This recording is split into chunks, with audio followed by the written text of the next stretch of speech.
and strategic partnerships. I will now proceed to discuss the highlights of the 2026 proposed budget of the Office of the Vice President.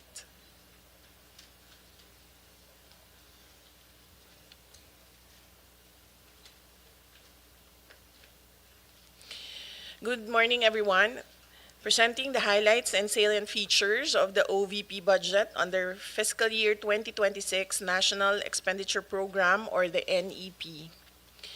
The Department of Budget and Management has recommended a budget of 902,895,000 for fiscal year 2026 vis-a-vis the 942,038,000 of the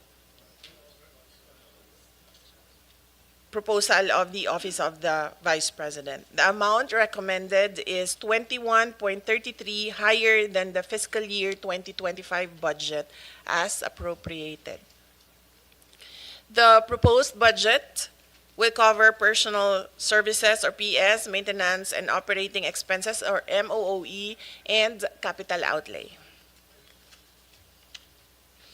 For the PS, the recommended budget for fiscal year 2026 is 212,538,000, which is 23.54% of the total budget. The amount is higher by 12.14% than the fiscal year 2025 PS level. Personal services cover salaries, benefits, and allowances of 162 filled positions. It also includes the special duty allowance for military and uniformed personnel and salary for non-permanent positions. The total proposed PS budget, including retirement and life insurance premiums or RLIP, is 212,538,000. For the MOOE, the recommended budget is 673,753,000, which is 74.62% of the total budget.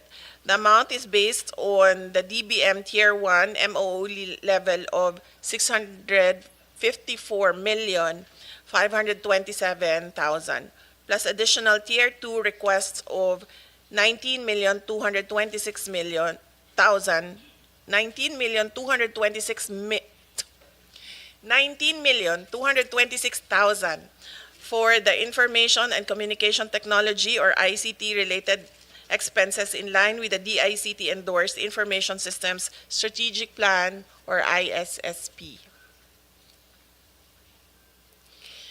The MOOE includes the allocations of the following: supplies and materials, as well as financial assistance subsidies, which are intended for goods and grants that will be directly received by the OVP target beneficiaries or clients. Travel and representation expenses to support the operational needs of the OVP in implementing its programs and projects, including its ceremonial and executive functions. And for the provisions of professional services and rent lease expenses to cover the service fees of contract of service personnel, IT-related consultancy services as per the ISSP, and the operational needs of OVP central and satellite offices. As for the capital outlay, the total budget is 1.84% of the total recommended budget, or equivalent to 16.6 million. The recommended capital outlay covers the procurement of various information and communication technology outlays consistent with the ISSP.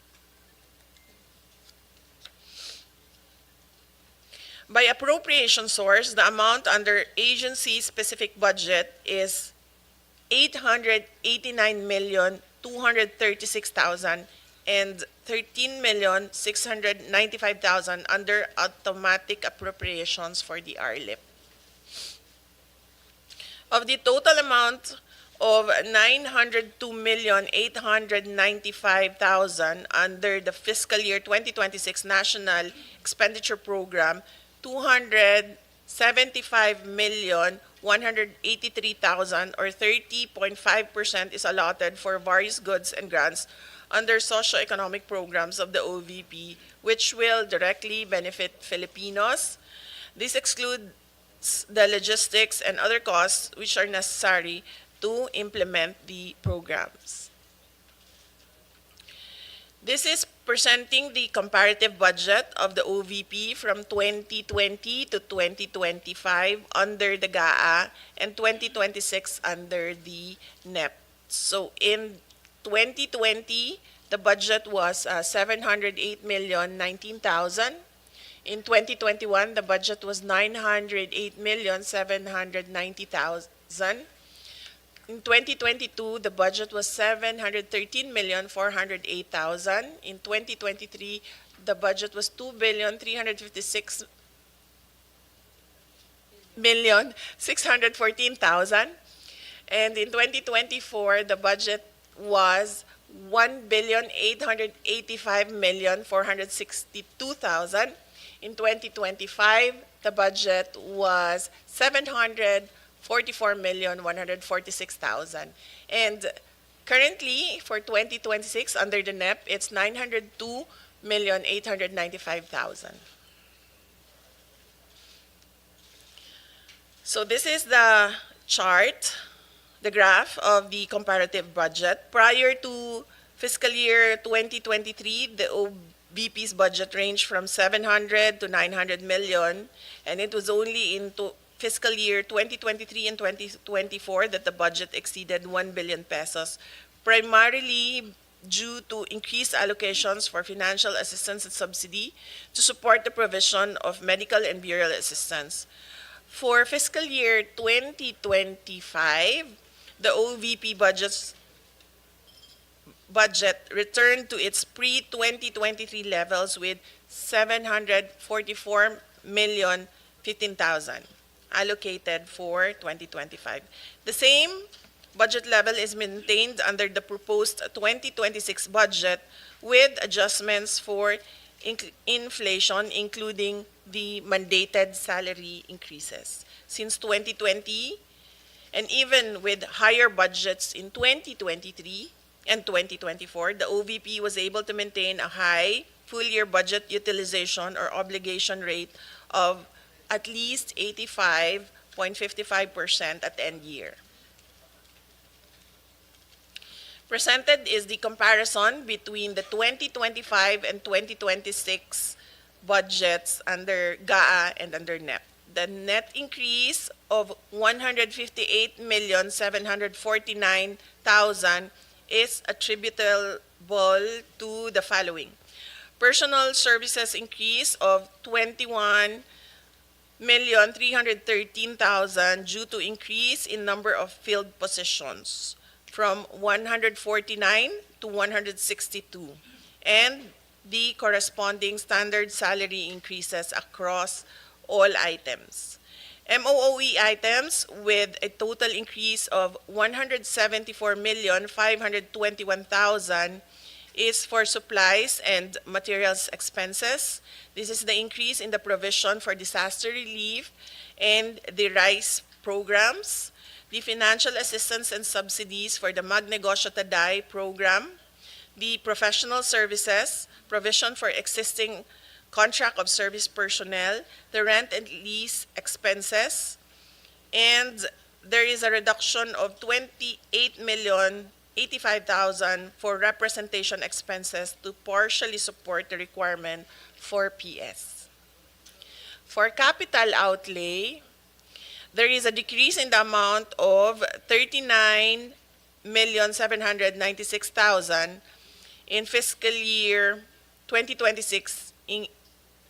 In fiscal year 2026, included a lower portion for ICT equipment. In addition, fiscal year 2025 included budget for purchase of 4 motor vehicles and other machinery and equipment. There's also an increase in 2.7 million in retirement and life insurance premiums, which is mandatory under the GSIS contributions. So these are the accomplishments of the Office of the Vice President. As the second highest office in the land, the OVP aims to promote the welfare of every Filipino in line with its vision to create lasting impact on the lives of every Filipino people through its socio-economic programs and services. Since 2022, the OVP has implemented the following programs: the Pagbabago, a Million Learners and Trees campaign, the Disaster Response Operations, Relief for Indigents and Individuals in Crisis and Emergencies, or RICE, You Can Be VP, Libreng Sakay, Kalusugan Food Trucks and Pansarap, Magnegosyo Taday, and the Medical and Burial Assistance. The OVP programs are implemented in the central office and through 10 satellite offices and 1 extension office, which continue to operate in key areas in Luzon, Visayas, and Mindanao to provide Filipinos with immediate access to the services provided by the Office of the Vice President. In Luzon, we have the Cagayan Valley Satellite Office located in Kawayan City? Kawayan City, Isabela. In Pangasinan Satellite Office, we have the office located in Dagupan City. And for the Bicol Satellite Office, we have the office in Legazpi City. In Visayas, for the Cebu, Bohol, and Siquijor Satellite Office, it is located in Cebu City. And for Eastern Visayas Satellite Office, it is located in Tacloban City. And for the Panay and Negros Islands Satellite Office, it is located in Bacolod City. And in Mindanao, for the Caraga Satellite Office, it is located in Butuan City. In Southern Mindanao, it is located in Davao City. And for BARM, it is in Cotabato City. And for Western Mindanao, it is in Zamboanga City.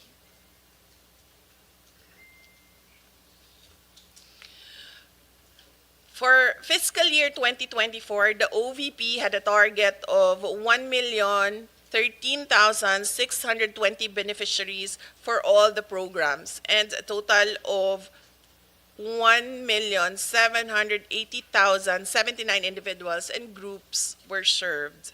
The high performance was achieved with the help of 470 strategic partnerships that were established with government agencies, civil society organizations, medical institutions, and other external stakeholders. Likewise, the OVP successfully implemented 99% of all planned projects and achieved a high average satisfaction rating of 98% for its services, including the requests acted upon within the standard processing time. Finally, the office completed a total of 490 engagements with partners and stakeholders. As to the financial targets in 2024, the OVP obligation rate was above the 85% mark. The OVP had 85.55% budget utilization rate with 1.783 billion amounts obligated, and with a disbursement rate of 86.03% or 1.53 billion disbursed.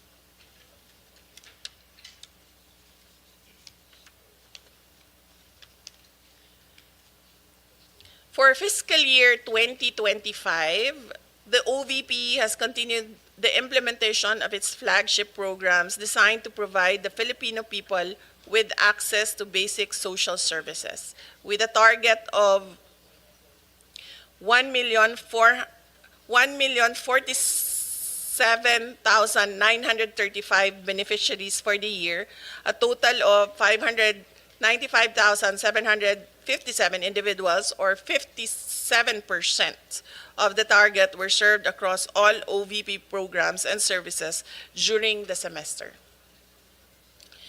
The OVP has also established 242 partnerships to support the development and implementation of its various initiatives. Notably, the OVP successfully implemented 100% of planned projects encompassing activities such as social preparation, technical assistance, and program implementation. Furthermore, the OVP achieved an average satisfaction rating of 97% for its services, exceeding the target of 90%. In addition, the office completed a total of 770 engagements with partners and stakeholders, further strengthening collaboration and support for its programs. As of June 30, 2025, the OVP has 756.33 million total release allotments and a continuing appropriation equivalent to 147.1 million, totaling the available allotment for the year to 903.43 million. For the first semester, the OVP has already obligated 34.3% of the available allotment received, equivalent to 309.69 million, and with a disbursement rate of 66.8% or 206.83 million. Although the current rate of 34.3% falls short of the mid-year target, the OVP's mid-year utilization rate remains consistent with previous years, which are below 50%, since some of the OVP programs are implemented only in the second semester of the year, such as the Pagbabago program, wherein bag distributions are made after the opening of the school year, and activities for disaster response, which are usually during the typhoon season starting July, and some procurements are ongoing. With these, the OVP remains on track in maintaining an obligation rate above 85% by year-end, as has been achieved in prior years. The OVP holds a distinct position in our bureaucracy. As the second highest office in the land, the OVP carries out functions that complement the work of other government agencies while advancing the well-being of the Filipino people. The proposed 902.895 million for fiscal year 2026 budget for the OVP will help us continue with our mission to deliver efficient, accessible, and responsive public service for the good of all Filipinos. Thank you, Mr. Chair. Thank you, Madam Vice President. Before we continue, let me acknowledge the presence of Senator Padilla, Senator De La Rosa, and Senator Estrada. And before I open the floor for manifestations and questions, let me express my support to the OVP budget. Looking at the data to include automatic appropriations, the increase of the OVP budget is only by 1.3%. I'll just flash the slide. No? So if you count in the increases in inflation, increase in salary, the total increase of the OVP budget is only 1.3%. Kaya ang tawag ko nga dito, bare basic budget for the Office of the Vice President. And let me also commend and express my support to some of the programs of the OVP. One of the programs na alam ko mahalaga sa mga kababayan natin, yung Pagbabago Campaign Project, in which nagbibigay ang OVP ng mga school supplies. No? Simpleng bagay ito, pero sa mga constituents natin, ang school supplies, napakalaking bagay na rin.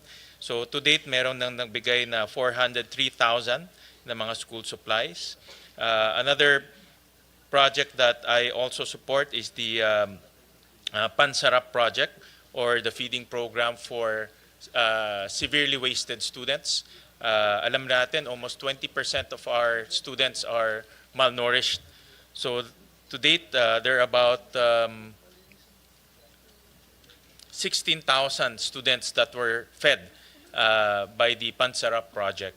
Another project that I find notable is the Kalusugan food truck, in which the OVP is also helping evacuees, yung mga tinamaan ng mga kababayan natin ng salanta, nasalantang mga kababayan natin.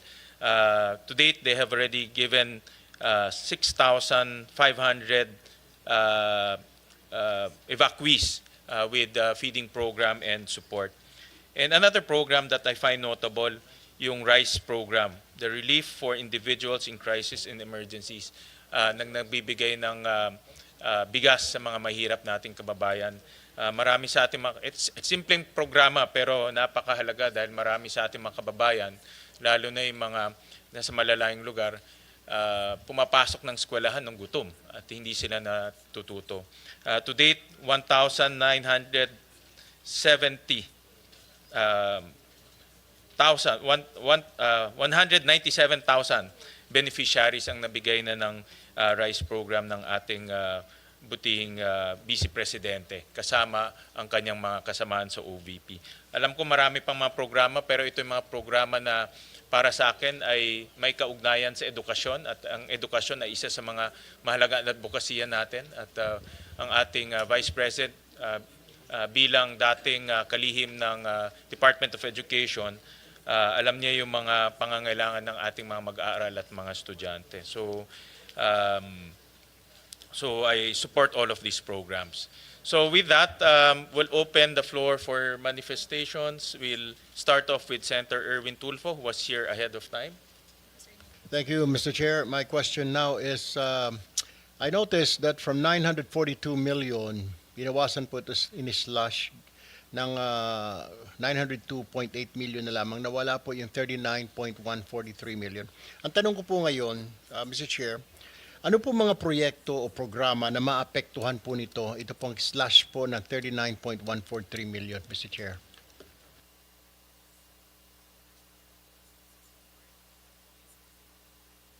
Mr. Chair, may I be recognized? Attorney Sanchez. Okay, thank you, Mr. Chair. Your Honor, the amount that was not considered by the DBM only pertains to ICT equipment. So out of our original request, only a portion of that was included in the NEP. So we will just reprioritize the ICT equipment that we will procure and will work within the budget that was provided in the NEP. So, Mr. Chair, nabawasan po ito parang para sa ICT po ninyo. So, saan ho na manggagaling ngayon yung kailangan ninyong purchase for this purpose, Mr. Chair? As mentioned, Mr. Chair, we will just review our requirements and prioritize based on the urgency of the ICT equipment that we need to procure.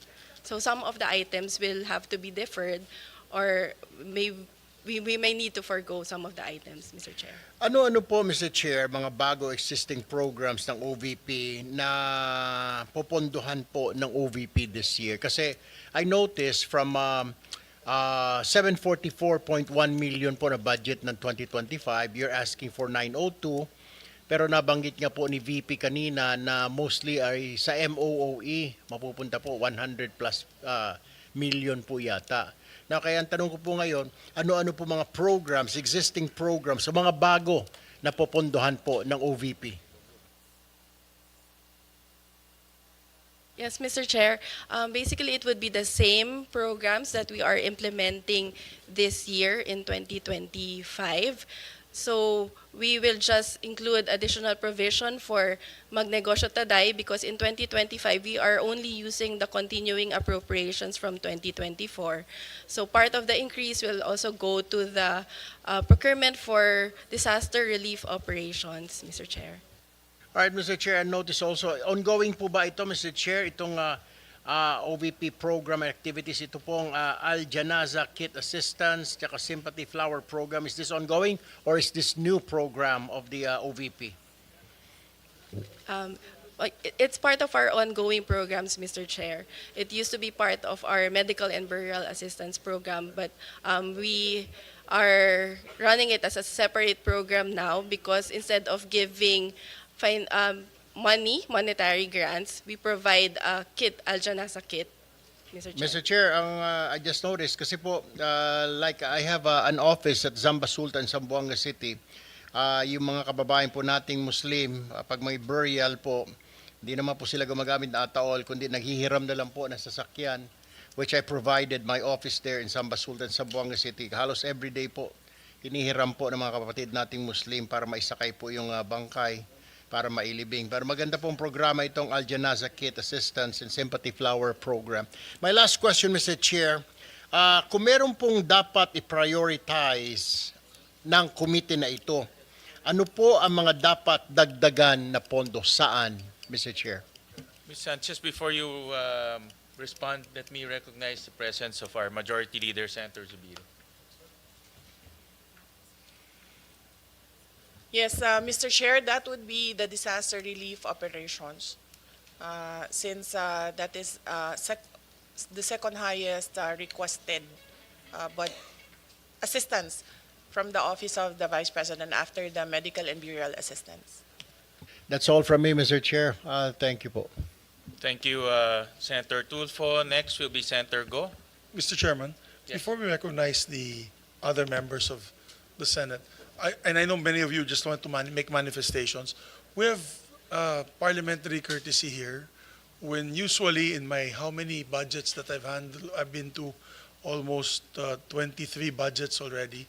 Pag bisita po ng Office of the Vice President and President, we give them parliamentary courtesy, and usually their budgets, and in this case, the budget of the Vice President is already a lean and mean budget. Hindi, wala na pong dagdag, kawawa nga, di ba po, Mr. President? So maybe we can afford them the courtesy that we can approve the budget, of course, after the manifestations on the part of the leadership of the Senate. We'd like to extend that courtesy to the Office of the Vice President. Yes, Uh, Mr. Chair, also on Mr. the part Chair. of the minority, Senator we Marcos, also would like to be associated with the motion of the majority leader. Senator Marcos. That was my question, Mr. Chair. Is that a motion that we therefore endorse the budget of the Vice President from the subcommittee to the Mother Committee of Finance? Well, let's give the members an opportunity to give their manifestations. No, That's fine, All right. but may I make that motion and hold it in abeyance Yes. until everyone has You can do it at the end Thank after you. the manifestations. Mr. Chair, before I have to attend to a caucus upstairs, I would just like to manifest that I support po the budget of the OVP. As a matter of fact, kung po pwede po sana pag-aralan natin, review, yung binawas po na 39 million, baka pwede pong ibalik ulit. Because maganda naman po yung mga programa na ilatag po ng OVP. Thank you, Mr. Chair. Thank you, Senator Tulfo. Next is Senator Go. Salamat, Mr. Chair. I also hope we could accord parliamentary courtesy to the Vice President and approve her office budget swiftly. Mr. Chair, distinguished colleagues, and to Vice President Sara Duterte, good day. Mr. Chair, I just want to express my strong support for the proposed budget of the Office of the Vice President for 2026. As a proud Dabawenyo, I have witnessed firsthand the remarkable work of the Vice President when she was still the mayor of Davao City, and when she became Vice President, and I sincerely believe Vice President Duterte's initiatives have been instrumental in helping this government uplift lives and promote the welfare of all Filipinos. Tiwala po ako sa ating Vice Presidente at sigurado po ako na nagagamit po ang pondo ng bayan sa tama. Sa totoo lamang po, matagal po ako nagtrabaho kay former President Duterte at naabutan ko po nung siya po ay naging vice mayor ng Davao, si Vice President Sara. Kung stricto po si dating mayor, dating Pangulong Duterte sa panggobyerno, mas stricto po si VP Sara. At alam ko pong magagamit talaga ang pondo para sa pantulong sa ating mga kababayan, kesa naman po napupunta lang sa flood control, nagatasan po ng ilang mapagsamantala. Sa mga nakaraang taon, nagkaroon ng OVP na mga programang nagbibigay ng tunay na benepisyo sa ating mga mamamayan. From medical assistance to relief operations, educational support, pangkabuhayan programs at libreng sakay among others. Sa totoo lamang po itong libreng sakay ay atin rin po itong sinusuportahan in my own small way po. The Medical and Burial Assistance Program has assisted more than 187,000 beneficiaries when it was still given funding. In 2024, the OVP was able to distribute more than 144,000 to individuals in need. The Magnegosyo Taday program has given entrepreneurial opportunities such as livelihood assistance and training programs to various marginalized individuals and groups. The OVP has always stood ready to assist during disaster relief operations, having able to provide relief goods to disaster-stricken areas and assist more than 200,000 individuals. Nakikita ko rin po ito dahil ako mismo, umiikot rin po ako sa mga tinatamaan po ng bagyo. The OVP also has the Libreng Sakay program which has served over 1 million passengers in Metro Manila, Bacolod, Cebu, and Davao. Ito po yung nabanggit ko kanina na atin pong sinusuportahan. For this year, 2025, we push to restore the funding. For the record lang po, Madam Vice President, meron lang po akong ibabanggitin sa inyo. For this year, ibig sabihin ito po yung last year na budget deliberation. Gusto ko lang po ipakita sa screen yung 2025 NEP ninyo na proposed budget. Sandali lang po, ma'am. Gusto ko lang i-share po sa inyo. 2025.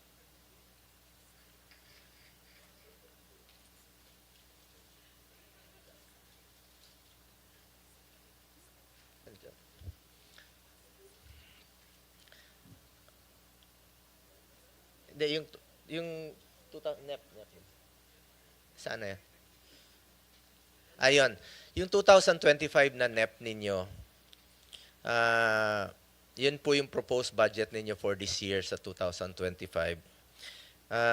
Pagdating po rito, after the GAB, ibig sabihin, after dumaan po sa lower house, ginawa pong 733 million.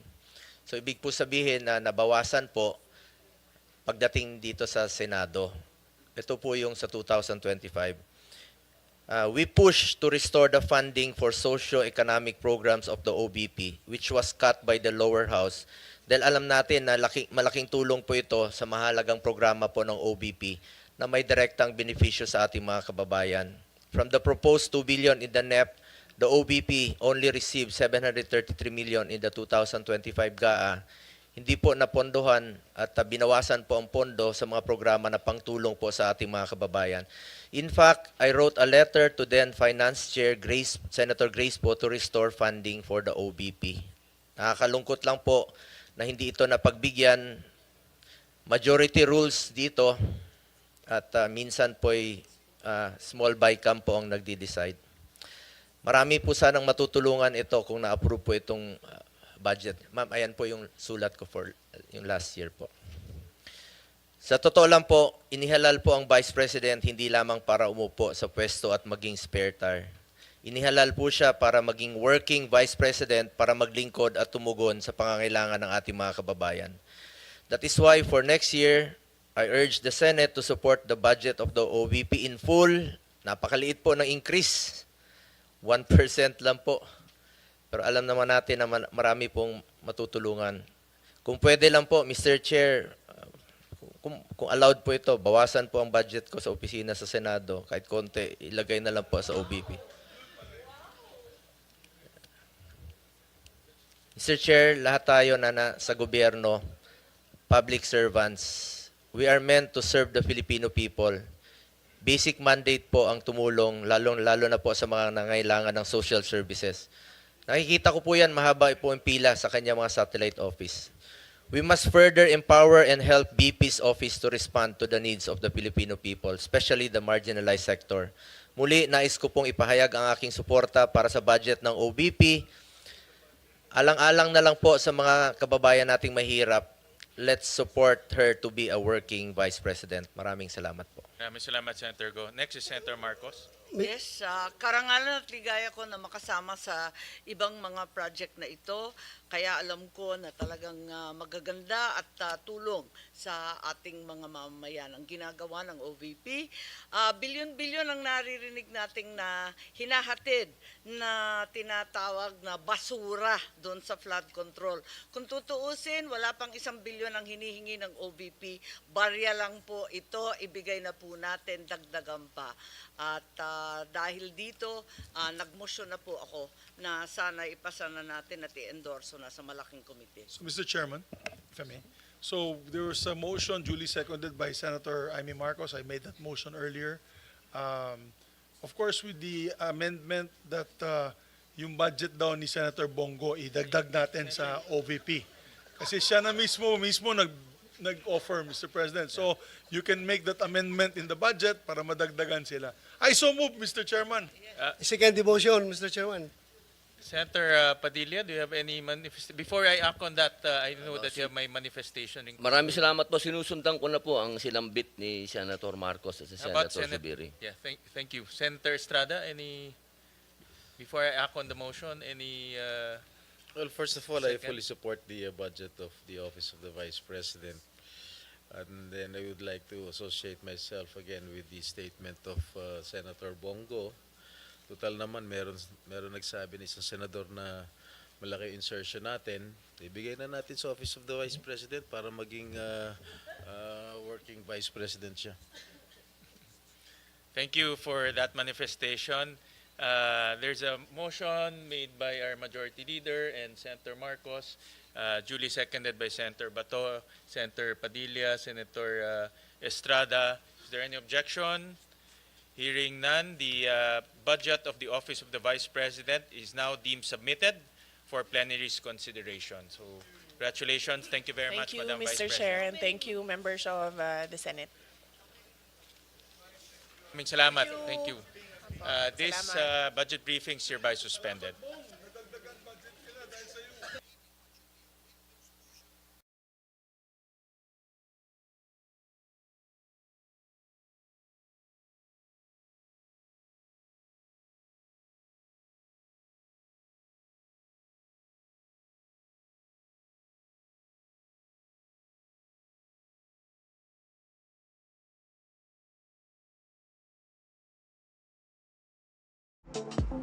Big dreams start small.